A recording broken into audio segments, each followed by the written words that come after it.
Hi guys, welcome to our channel Telugu audio stories with Maithri. నా ఛానల్ని ఎవరైనా ఫస్ట్ టైం చేస్తున్నట్టయితే లైక్ చేయండి, షేర్ చేయండి అండ్ సబ్స్క్రైబ్ చేయండి. ఎంత బాగైతే మనం ఎపిసోడ్ 20. ఇక స్టోరీలోకి వెళ్ళిపోదామా? పిచ్చి పప్ప, నా బాధ మీతో షేర్ చేసుకోలేను. ఒకవేళ చేస్తే బబ్బర్ షేర్ వచ్చేస్తాడు. అవసరమా నాకు అనుకుంటుంది పప్పి. హాస్పిటల్ హెడ్ నుంచి ఉషాకి కాల్ వస్తుంది. వెళ్ళి మే ఐ కమిన్ మేడం అని అడుగుతుంది Usha. Yes doctor, please come in అంది హాస్పిటల్ హెడ్. కొత్త క్యాంపు కోసం అన్ని ఏర్పాట్లన్నీ కంప్లీట్ అయ్యాయి మేడం అంటుంది ఉషా. నేను పిలిచింది దానికోసం కాదు ఉషా. నువ్వు ఏ విషయంలో అయినా చాలా పర్ఫెక్ట్గా ఉంటావు. నాకు దాని గురించి చింత లేదు. కాకపోతే మన చీఫ్ డాక్టర్ సుధాకర్ విషయమై నేను నిన్ను పిలిచాను అంది. సుధాకర్ సార్ విషయం ఏంటి అని అడుగుతుంది ఉష. వాళ్ళ అబ్బాయి సుశీల్ గురించి. యు నో సుశీల్ అంది. Yes madam, I know. ఆ అబ్బాయి నాకు చిన్నప్పటి నుంచి తెలుసు. అయితే ఏంటి అని అడుగుతుంది ఉష. అదే ఉష, జై మనుషులు సుశీల్ని కొట్టారు.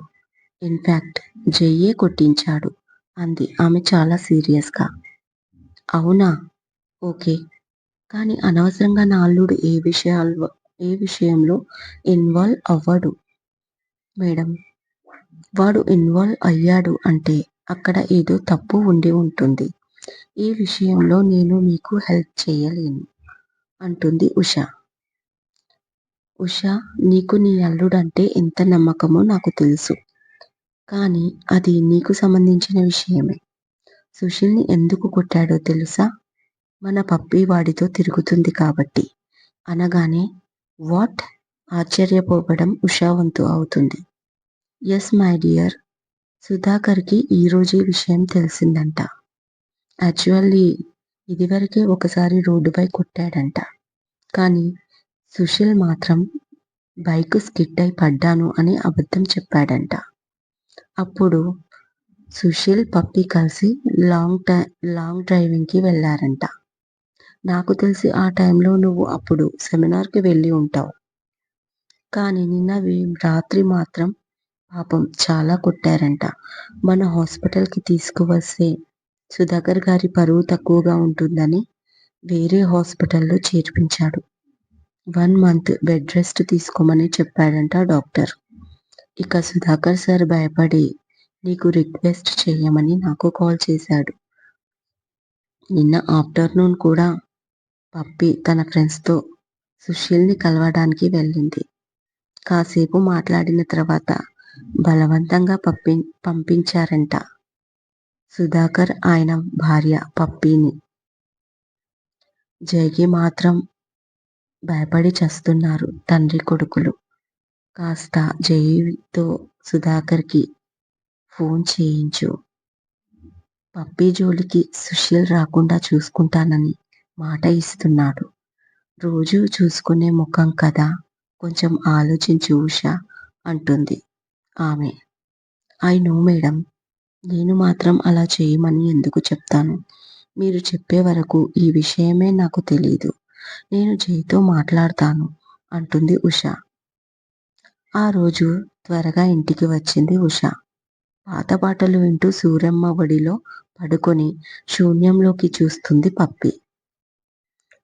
ఉష ముందు వెళ్ళి ఫ్రెషప్ అయ్యి కాఫీ తీసుకొని వచ్చి ఈరోజు ఎక్కడికి వెళ్ళావు అని అడుగుతుంది పప్పిని సీరియస్గా.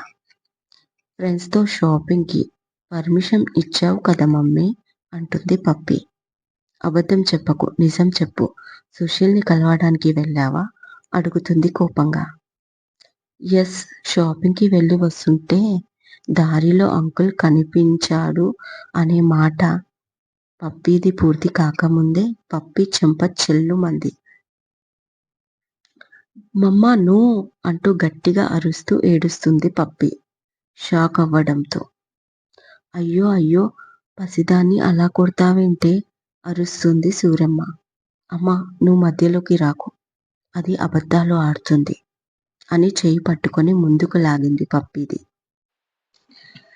శ్రీనివాస్ అడ్డుగా వచ్చి, ఏమైంది ఉషా, అంత కోపంగా ఉన్నావు అని అడుగుతాడు. నన్ను అడుగుతున్నారు, దాన్ని అడగండి. అదేం చేసిందో తెలుసా మీకు అంటుంది కోపంగా ఉష. ఏం చేసింది ఉష? నువ్వు కొట్టేంత తప్పు చేసిందా? చిన్న పిల్ల అని చూడకుండా చేయి లేపావేంటి అన్నాడు శ్రీనివాస్ సీరియస్గా. పప్పా అంటూ పట్టుకొని ఏడుస్తున్న పప్పిని దగ్గరికి తీసుకొని ఓదారుస్తూ, చూడు ఎలా భయపడుతుందో పప్పి అన్నాడు ఉషతో. అది ఎవరితో తిరుగుతుందో చెప్పమను ముందు అంటుంది ఉష. ఏం మాట్లాడుతున్నావు? పిల్లలతో అలాంటి మాటలు మాట్లాడతారా? అయినా అంత ఫ్రస్ట్రేషన్ ఏంటి నీకు అని మండిపడతాడు శ్రీనివాస్. అయ్యో, మీకు తెలియదండి, అది సుశీల్తో తిరుగుతుంది. ఆ విషయం ఇప్పటి వరకు నాకు తెలీదు. మీకైతే తెలిసే ఛాన్సే లేదు అని గట్టిగా అంటూ కళ్ళ నీళ్లు పెట్టుకొని అరుస్తుంది ఉష. ఏం జరిగింది? ఎందుకు అరుస్తున్నారు అని గట్టిగా వినిపించింది ఒక గంభీరమైన వాయిస్. ఆ మాట వినగానే పప్పి గుండె జారిపోయింది. ఎందుకంటే ఆ వచ్చింది జై కాబట్టి. తన ట్యుటోరియల్ టైం కాకముందే కర్మకాలి వచ్చేశాడు. ఇప్పుడు ఈ విషయం తెలిస్తే తనని ఏమంటాడో, ఆ తర్వాత తన పరిస్థితి ఏంటో అని గట్టిగా పట్టుకుంది వణుకుతూ శ్రీనివాస్ని పప్పి. ఏం లేదు నాన్న, లోపలికి రా అన్నాడు జైని ఒక పక్క పప్పిని గట్టిగా పట్టుకొని శ్రీనివాస్. లోపలికి వచ్చి ఉషని చూసి, అత్త ఏమైంది? ఎందుకు ఏడుస్తున్నావు? మామయ్య, మీరేమైనా అన్నారా అత్తని చాలా సీరియస్గా అడుగుతూ పప్పి వంక అనుమానంగా చూశాడు జై. ఆ చూపుకి పప్పికి పై ప్రాణాలు పైనే పోయాయి. బావ వచ్చాడు, నాకు భయమేస్తుంది పప్ప అంటూ ఏడుస్తుంది మెల్లిగా. ఇష్, నేనున్నాను కదా, నిన్ను ఏమీ అననివ్వను అని అది మనం పప్పి సుశీల్తో అనే విషయం అనగానే శ్రీనివాస్ అంతే పప్పి అని గట్టిగా పిలిచాడు జై. ఆ బావా అంటూ ఏడుపు ఆపుకుంటూ శ్రీనివాస్ పక్క నుంచి జరిగి తనకు కనిపించేలా నిలబడుతుంది పప్పి తల వంచుకొని. పప్పి, నువ్వు నీ రూంలోకి వెళ్ళు అంటాడు జై. తను విన్నది సరిగ్గానేనా అనుకుంటూ తలెత్తి పైకి చూసే ధైర్యం లేక మరొకసారి రివైండ్ చేసుకొని ఇక తన రూంలోకి పరిగెత్తుతుంది పప్పి. అప్పటికి ఉష ఏడవడం మొదలు పెడుతుంది సైలెంట్గా. పిల్లను కొట్టింది కాకుండా ఇంకా ఏడుస్తుంది అని గొనుక్కుంటూ సూరమ్మ తన రూంలోకి వెళ్ళిపోతుంది.